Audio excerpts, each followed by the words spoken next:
Rahim. Assalamu alaikum wa rahmatullahi wa barakatuhu. Dear students, welcome again to your English grammar class. Today we shall continue with the types of non-finite verbs. So let's start. There are three types of non-finite verbs and they are infinitive, gerund and participle. We'll discuss them one by one. First of all, let's know about infinitives. Infinitives or infinitive is not the main verb in a sentence, and as it is a type of non-finite verb, it does not change as per the tense, number or person of the subject. An infinitive is formed when we add to verb's base form. Verb's base form is also known as first form of verb. So whenever we add to plus first form of verb, it becomes an infinitive. For example, to run, to plus first form of run, verb run, to play, to eat. They are all infinitives. Uses of infinitives are that in spite of being a verb, it does not act as a verb in a sentence, but it acts as a noun or an adjective or an adverb in a sentence. There are again two types of infinitives. One is full infinitive, or it's also called as to infinitives, and number two is bare infinitive. Let's know about them one by one.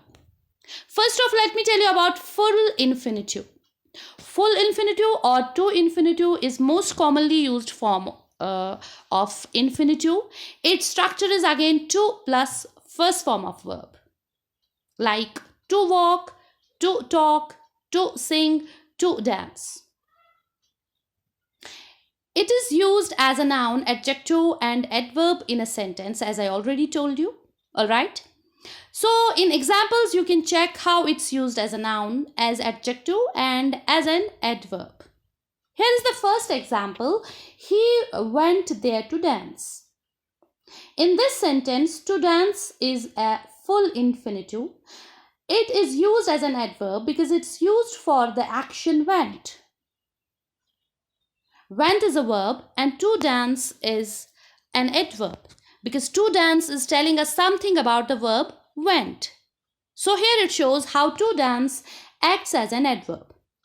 Second sentence is he chose the theme to dance. Again here the theme is used as a noun and to dance acts as an adjective because to dance tells us something about the noun, the theme.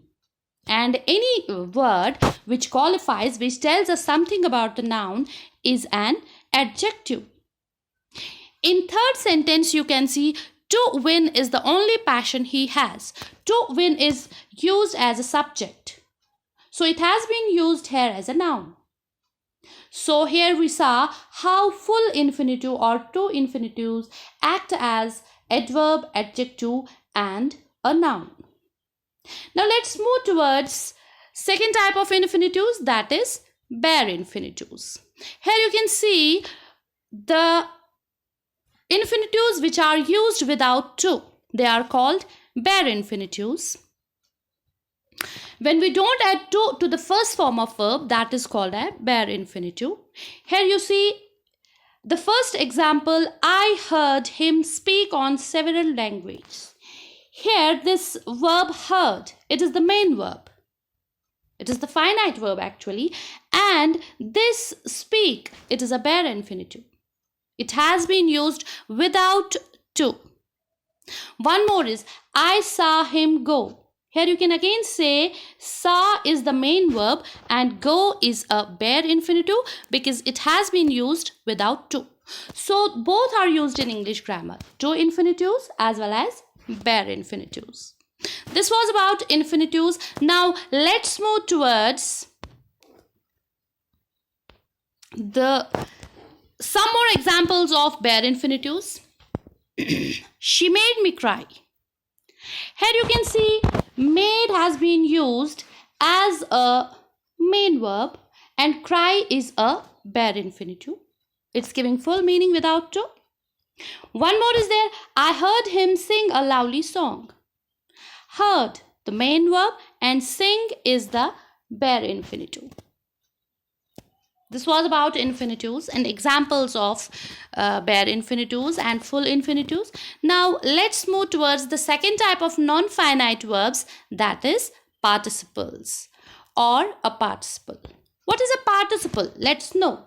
It's again not the main verb in a sentence because it is again the type of non-finite verb.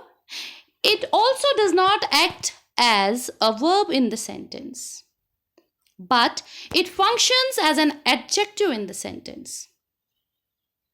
Let's see how. First, let me tell you that there are three more types of participles. One is present participle, two is past participle, and number three is perfect participles. Let's know about them one by one. Dear students, see how the first type, present participle, is made. When we add ing form to first form of verb, it becomes present participle. This much you have already learnt in your previous classes. Whenever there is ing plus first form of verb, that means base form of verb, that becomes adjective, present participle, but that acts as an adjective in a sentence. Second type is past participle. Past participle is the third form of verb and it also acts as an adjective in a sentence. You know, third forms of verb, V3, it's formed by adding ed, d, t, n and en to the first form of verb. And when it acts as an adjective, here it's a past participle. Then there is third type, that is perfect participle. Perfect participle is again having plus third form of verb. Whenever we add having to third form of verb, it is perfect participle but in active voice. And when it's passive, we have to add having been plus third form of verb. So perfect participle is having plus third form of verb, and in passive form it is having been plus third form of verb. It usually expresses completed action in the sentences. This is about the formation of three types of participles, that is present participle, which is ing plus first form of verb. Then there is past participle, which is V3, that is third form of verb. Both act as adjectives in the sentence. And third is perfect participle, that is in active voice having plus third form of verb. In passive voice it is having been plus third form of verb, and it usually expresses completed action in the sentence. Alright. Then you see some examples where I will show you how the present participle, that is ing form of the verb, acts as an adjective. Here goes the first example. I really like this dancing doll. Here you can see like is used as the main verb and dancing doll. Dancing is present participle, but it is saying us something about the doll. It is qualifying the doll, noun, so it is acting as an adjective.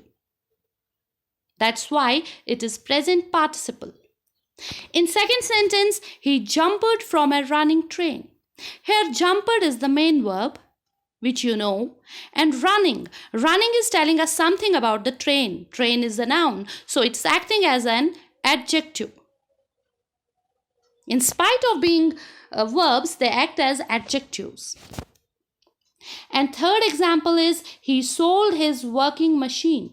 Here sold is the main verb and working is telling us something about the noun machine, so it has been used here as an adjective, so it is the present participle. First type of participle. Fine. Then comes the second type, past participle. Past participle, as I told you, is the third form of verb V3. Here I will show you its use as an adjective in different types of sentences. Here we go.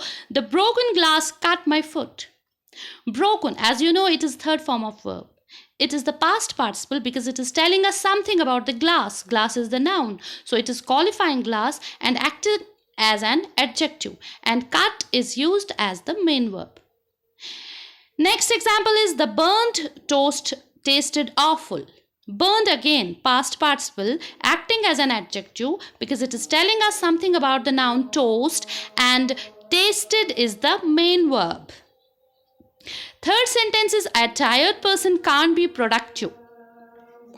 A tired person, tired is past participle and person is noun, can't is the main verb.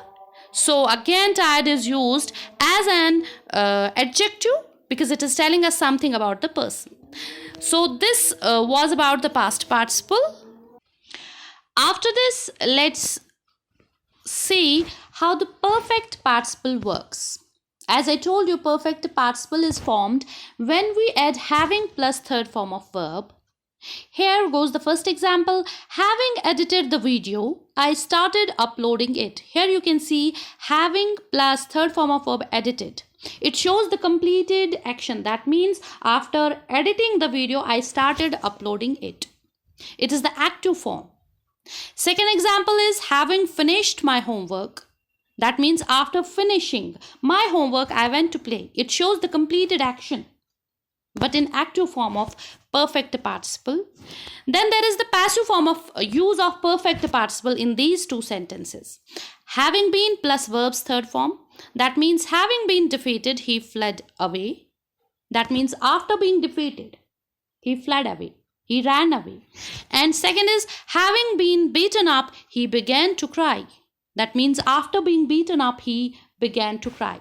These were the examples of perfect participle, use of perfect participle in both active and passive form. Alright. After this comes the third type of non-finite verbs, that is gerunds. Gerunds is also an ing form of verb. Whenever we add first form of verb plus ing, it becomes a gerund. But when it acts as a noun, if it acts as an adjective, which I already told you, it is participle. But gerund acts as a noun. In spite of being ing form of verb, it acts as a noun in a sentence. At that time, it is a gerund. But when it is acting as an adjective in a sentence, at that time, it is a present participle. Here you can see functions of gerund or where gerund is used. Gerund is used as the subject of a verb. Here you can see walking is a good exercise. Walking, it is the ing form of verb, but here it is acting as a noun and it is acting as a subject here. Walking is a good exercise. This is the first function of a gerund. Number 2 example is I like swimming. Here again swimming is ing form of verb. It is actually a verb, ing form of verb, but here it is acting as an object. In third example, it's acting as a complement of verb. My hobby is painting. What is complement of a verb? I'll tell you briefly that complement of a verb means a word which completes the predicate, which helps a sentence in completion. So here it is acting as complement of verb. Although it's not an object, but it is a complement of a verb. Gerund also acts as a complement of verb. In last function, it acts as an object of a preposition. Here you can see preposition of is used. In this sentence, I am fond of collecting coins. Of is the preposition and collecting, again ing form of verb, but acting as the preposition object of preposition of. So these are the functions of gerund. Again I'll repeat that when ing form of verb acts as a noun, at that time it is a gerund, and when ing form of verb acts as an adjective, at that time it is present participle. So we should not confuse present participle with gerunds. They are totally different from each other. I think this video will help you a lot to understand the concept of non-finite verbs. See you next time. Till then, take care. Fi amanillah.